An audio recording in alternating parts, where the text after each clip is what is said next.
Hello, and welcome to my first live cast of Real Review. My name is John Cross, and please turn your mobile phones onto airplane mode or silence or switch them off completely. Tonight, I will be reviewing my first film, Predator. The reason I'm doing this broadcast is because I want to be part of the cultural debate about what is going on in Hollywood right now. Like the critical drinker says, I do not like the message that they are sending out in Hollywood. Shout out to you, critical drinker. The difference my program will be is that I will be looking at it from a positive point of view. However, I will just still discuss the message, but channels like Heels versus Babyface, Nerd Erotic, and the critical drinker himself already tackle this issue from a negative point of view with modern day cinema. My credentials include that I went to SAE Film School here in Sydney. I also have worked on several feature films as the crew, including Moulin Rouge. I've also performed in film and TV and on stage as an actor, including several Shakespeare plays, some modern plays, commercials, TV shows, and one feature film called Hercules, directed by Brett Ratner, starring Dwayne Johnson. Tonight, I will be joined by fellow Rumbler, Gerald Porchman from his channel, Waffles and Whiskies.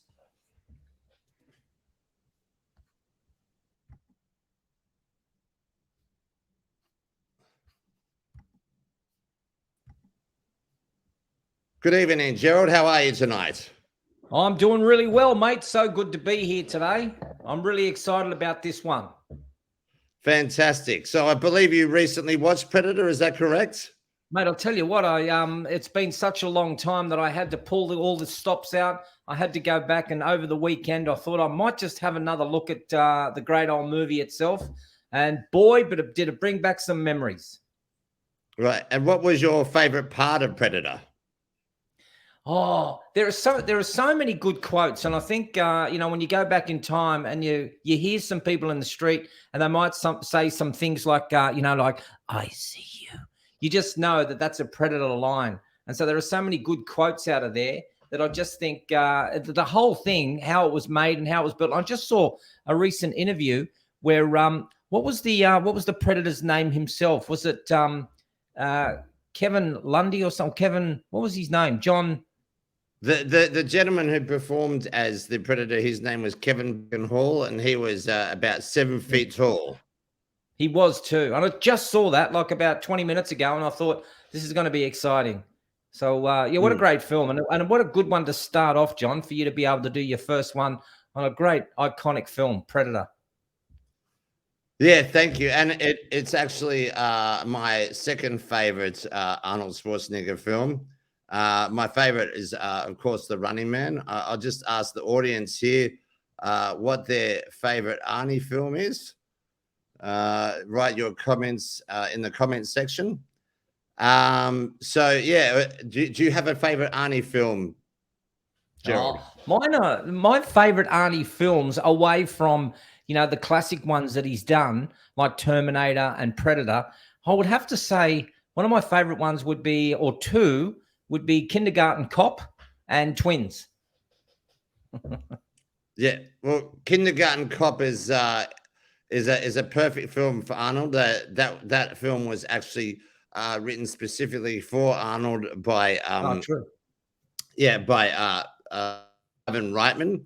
As Arnold Schwarzenegger says about Ivan Reitman, he says Ivan Reitman is a genius. But he wrote that role around Arnold, obviously because Arnold just fit that role like a glove. But a lot of the comedy comes from experienced comedian actors like Danny DeVito in that film. I believe you're a big fan of Danny DeVito, Gerald. Yeah, well, not so much a big fan, but I just love the comparison, between Arnie, who's like, what is he? He's about 6'2", and then you've got Danny DeVito, who is like I don't know, he's about the size of Hezbollah, which is about 4'2". So there's a massive difference between the two in stature. But Danny DeVito put out some classic movies, and to be teamed up with Arnie, what a great symbiotic relationship they had. Yeah. So talking about we should talk about the premise of Predator.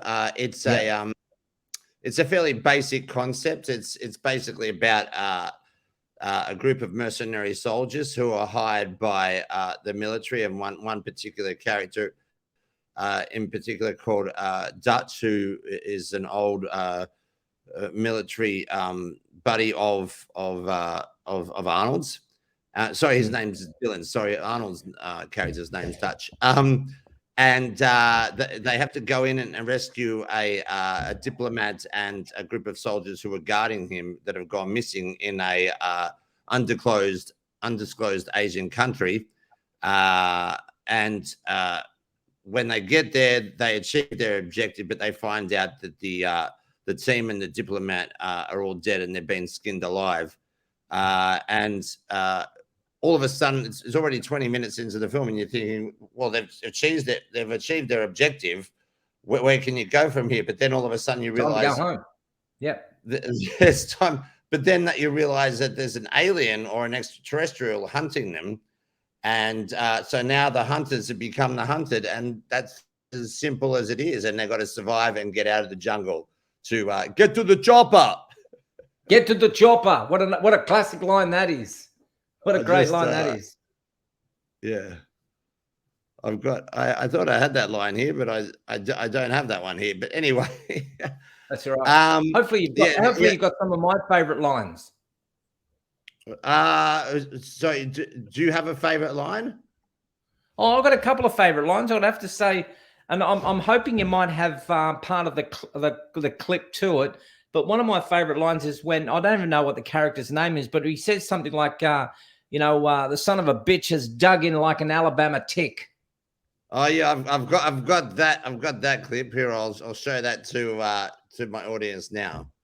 Have you got and I want to see another one where he says a bunch of slack jaw faggots. Have you got that one?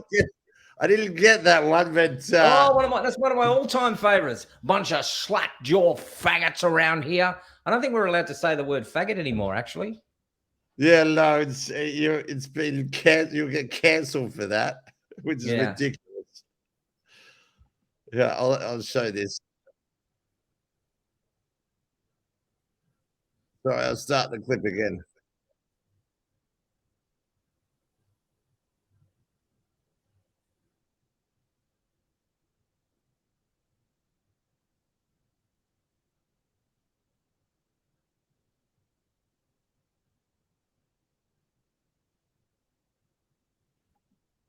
Did you get that, Gerald?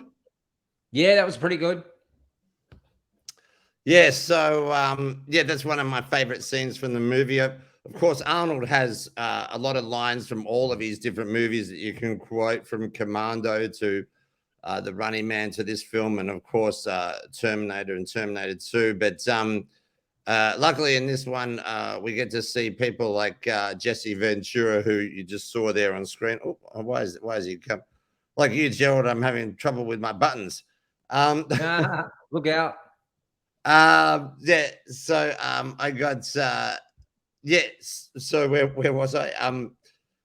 Jesse Ventura got to have some of those lines, and like Arnold, Jesse Ventura went on I think in the 90s or early noughties to become governor of Minnesota. So two of the actors in this film ended up becoming governors of different states. Yeah, you wouldn't read about that. How does that work out? I mean, that's what happens now, is that if you're in Hollywood, it looks like you can become a governor. Maybe even you might even become the POTUS. You might even become the president of the United States if you're on TV. I don't know how that happens, but it does happen. Because just to go off sidetrack, wasn't Ronald Reagan? Wasn't he a Western actor, and he became president? Ronald Reagan was an actor. Unfortunately, due to the Constitution of America, Jesse Ventura could become president if he wanted to be, but Arnold can't because he wasn't born in America. He was born in Austria, of course. Well, there you go. See, I thought Jesse Ventura was Canadian, but he's American, is he? Maybe you're right. Maybe he is Canadian. So neither of them become president. So Somebody can fact check us. In fact, I'll fact check that one. Yeah. Another interesting fact about Jesse Ventura is that he was actually taller than Arnold Schwarzenegger. He's 6'5", and on the set of the film, Americans use pounds, but we'll just use kilos. He was about 20 or 30 kilos bulkier than Arnold, and the director John McTiernan, who was greatest action directors of the 80s, didn't put him in any scenes side by side with him because the only character he wanted Arnold to look small next to was the alien itself, to symbolize what Arnold was up against. It's interesting you say that, because weren't you saying something? I think when we were having a bit of a chat a few weeks ago, you were saying that the guy who plays the Predator, didn't they want to get Jean-Claude Van Damme playing the Predator because he was very agile? But what was the reason they didn't use him?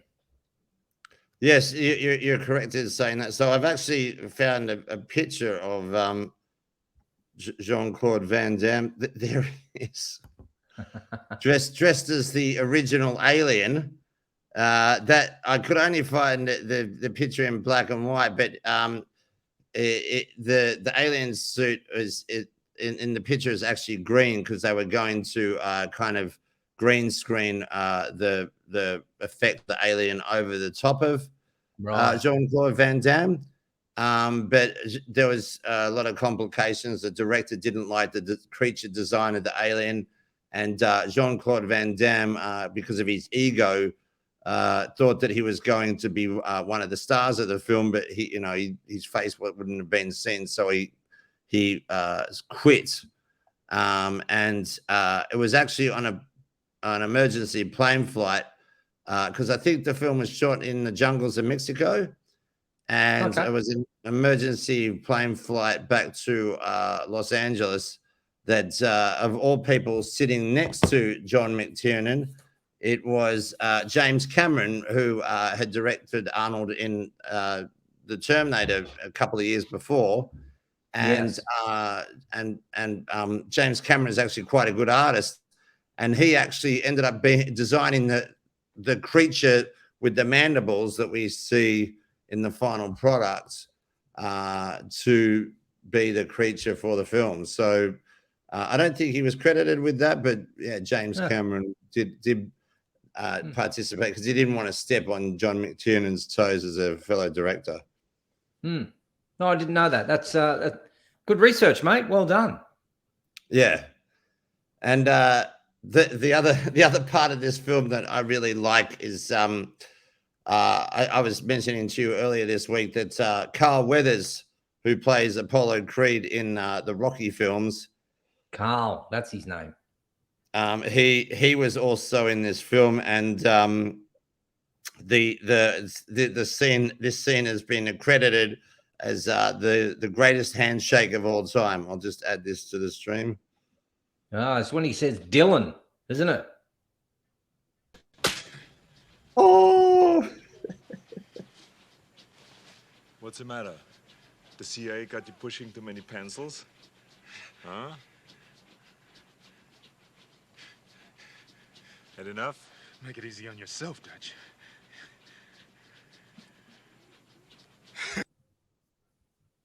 Classic stuff, that one. Yeah, so have you got any questions, Gerald? Well, just thinking, not so much a question, but a little bit of insight too. Remember, we were talking last week, and we were trying to work out Apollo Creed is obviously an actor, and you said his name was what? Carl? What's his real name? So who? Apollo Creed. Sorry, Carl Weathers. Carl Weathers. So I was trying to work out what his name was. So I just thought, who played Apollo Creed?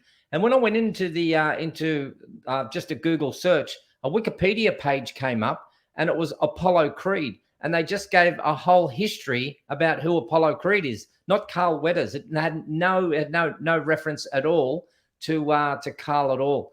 And so then I got mixed up. I thought, well, okay, his name was Dylan in the show. Maybe who played Dylan? And I was all over the place. So it wasn't so much of a question, but more of a observation that when you go and look for an actor's name, that you actually get a whole wiki page of the actor, the character, not so much who the actor is. Just a small observation. That's all. Yes, I am.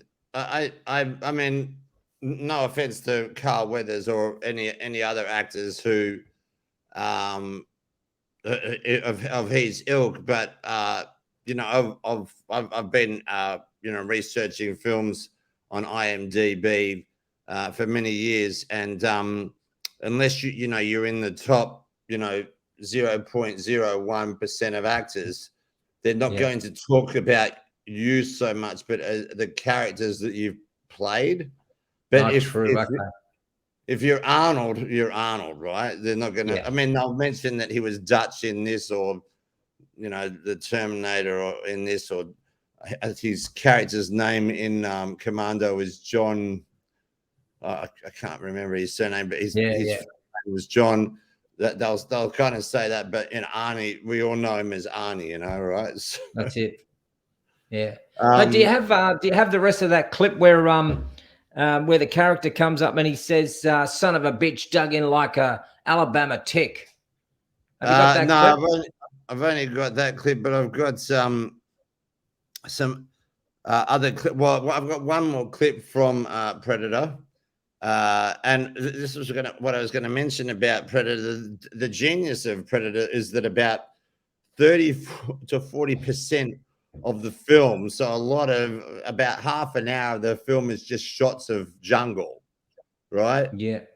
But I didn't get the cutaway because I wanted to make an emphasis on this little bit of a clip. There's about 15 seconds in this clip that I'm about to show you of just jungle, but the music and the reactions of the actors when they cut back to the actors looking towards the forest and then at the forest and then back to them creates that tension with the forest, so it actually doesn't make you bored like other films do. Like the Reverence has about 45 minutes of just trees, but like there's no kind of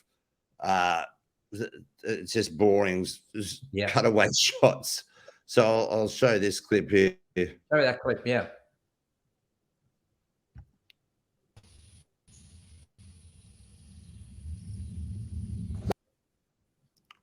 So that was a little bit shorter than 15 seconds, but you could hear that kind of like it was like a wind, like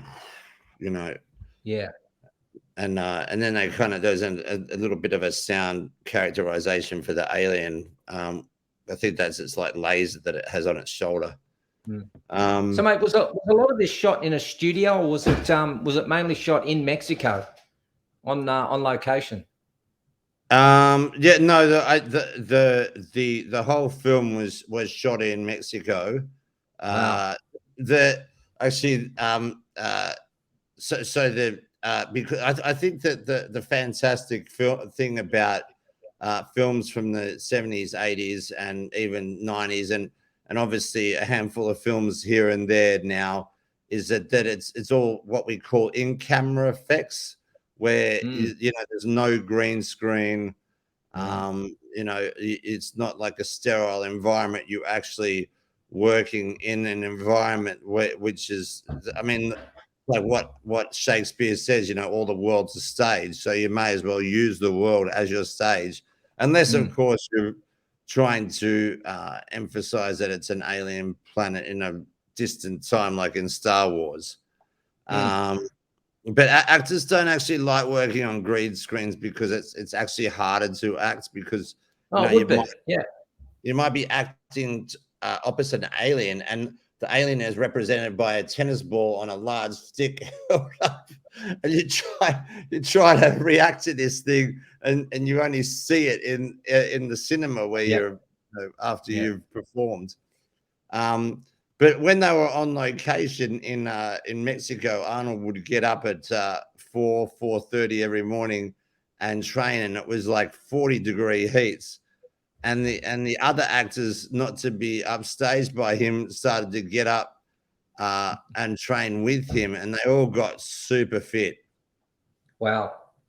But and the other thing about another funny annotation from this film, from the production of some of the behind the scenes stuff on films is fascinating. Like one of the other stories was that Arnold insisted that he have all these, because he was wealthy by this stage.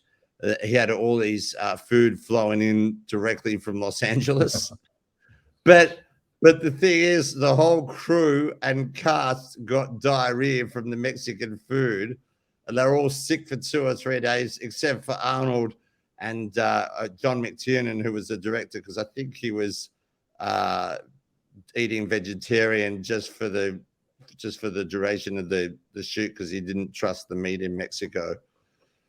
That's fabulous. That's fabulous. Didn't know that. That's great. All the crew got dysentery and diarrhea. And they're all thinking that he might be, Arnie's a bit special getting his food flown in. I think he's smart. I think he knew that, hey, I've been on location once before. I'm not doing this again. So let's show some lines from other films that Arnie's been in that are famous. Okay. So this is from the original Terminator film.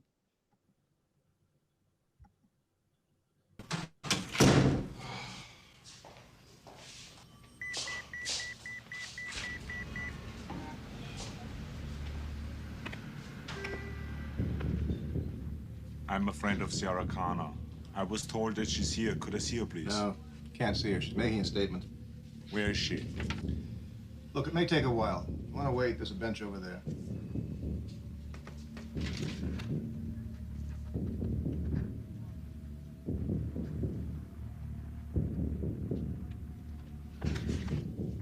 I'll be back.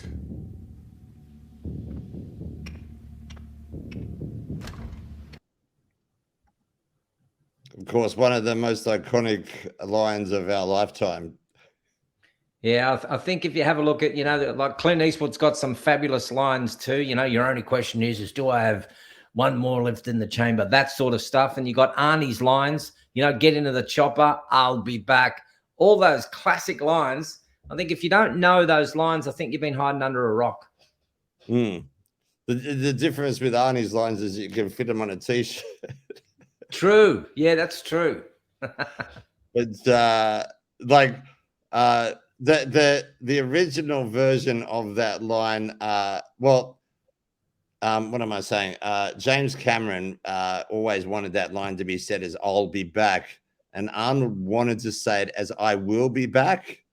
Right. And James Cameron insisted that he says "I'll be back," and even though it's a slight difference, it makes all the difference.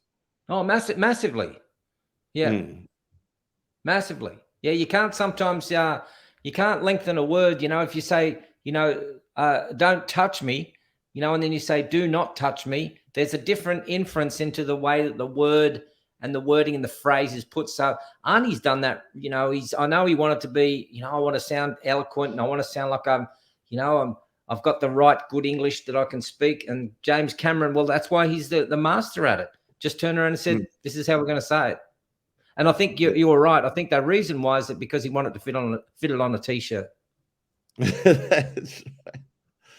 And here's one more clip from Arnie from the sequel of this film. Baby. Let's start that again. Hasta la vista, baby. Yeah, another classic. Another classic. Yeah. Hasta la vista, baby. which of course means see you later in Spanish, but it sounds better in Spanish. Yeah, of course it does. And so the irony, another irony with the Terminator films was that Arnold was originally James Cameron did make one wrong call. He wanted to cast Arnie as the hero Kyle Reese, who comes to save Sarah Connor, because he wanted somebody big to be the savior, and somebody kind of small and unassuming to be. Well, actually, sorry, let me correct that. Originally, O.J. Simpson was going to be cast as the Terminator. No way. That would have No been a way. disaster. Yes, absolute disaster. But yes, but Arnie insisted that he play the Terminator, and made his career. He had done several films before the Terminator, and he was noticed in both the Conan movies. Yeah, right. He'd done a lot of other films before that, and one documentary about his bodybuilding days, called Pumping Iron, which is a fascinating watch in itself, because it goes into how he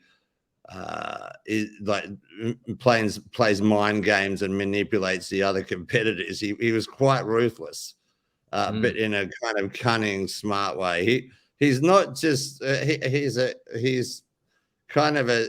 not just a pretty face. He's a smart man. Smart cookie. But he so he did several films, and I think he even got nominated for an Oscar for Pumping Iron for Best Newcomer, but he didn't win it. And he then he went and did the Conan movies, then Terminator just blew him up, and he hasn't looked back since.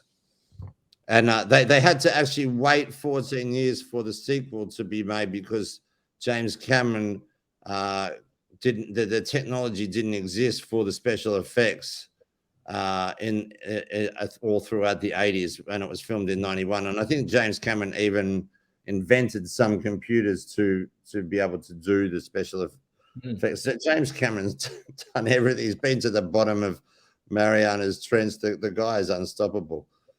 Yeah. So I think how much time we got left? Oh, we've only got a minute left. So I guess this is my first live stream, like I said. We're just going to do half an hour for hopefully for the first 3 or 4 months, and then hopefully extend the format. But I'd like to think. Have you got a preview of what you want to do next? Have you got something up the sleeve that you can entice some of the people who are watching this into? What a classic film. Might be a good idea if you let us know what your next film is, and then what people can do is watch the film if they haven't seen it, and then we could get more interaction. Certainly that's a good idea. Unfortunately I don't have a clip, but I thought that for my next live stream I would do a comedy instead of an action, just to keep things a bit light and free and easy. And I'm going to review my second favorite comedy of all time, which is The Hot Fuzz. The Hot Fuzz. You haven't seen The Hot Fuzz? So it's a British comedy. So it's part of what's called the Cornetto trilogy, which because the guys who directed these films, I can't think of their names off the top of my head at the moment, but they made 3 films, and in each film there's a cornetto in one of the scenes. Anyway, none of that, they're not related to each other, but the Hot Fuzz is the middle one, and I think the best one of the 3 of the Cornetto trilogy. Yeah. And it's a British film, so I mean, I think there are some good American comics and comedy films, but I think the British do comedy a lot better than the Americans in general. Well, mate, I'll look forward to that. I'll have to write that one down. The Hot Yeah. Fuzz. I'll check that one out. Yeah, so that's what I'll be reviewing next week. Cool, man. So before we go, Gerald, do you want to give a plug to your channel? Because I came across your channel about 18 months to 2 years ago, and I watch a lot of political channels, but a lot of them are news channels. A lot of them are US based, but there's a handful of Australian ones here. But I think your channel of the Australian ones is probably. I'm not just saying this to Butter me up. Go on, say it. It is my favorite Australian channel Yay. in current events. And I agree with 99% of your content. I'm not sure about the flat Earth.